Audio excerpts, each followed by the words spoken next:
কড়াই তেল দিলাম, তারপরে বেসন দিয়ে মিষ্টি, নুন, হলুদ, ধনের গুঁড়ো, জিরের গুঁড়ো দিয়ে আর পুঁই শাকের পাতার বড়া এটা তেলে ছেড়ে দিলাম।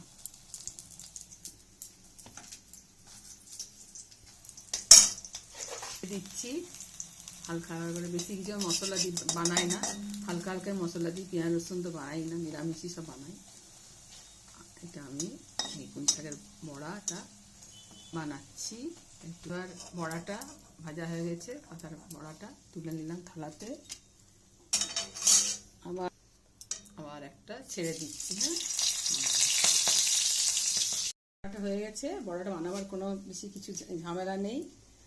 আপনারা পুঁই শাকের পাতা দিয়ে চালের গুঁড়ো দিতে পারেন, কেউ ময়দা দিতে পারেন, কেউ বেসন দিতে পারেন। ধনে জিরে গুঁড়ো দিয়েছি, আমি একটুখানি খাবার সোডা দিয়েছি, দিয়ে বড়াগুলো সব তুলে নিয়েছি। আপনি ডালের সাথে খেতে পারেন, খিচুড়ির সাথে খেতে পারেন, ভাতের সাথে ভালো লাগবে শুকনো লঙ্কা দিয়ে।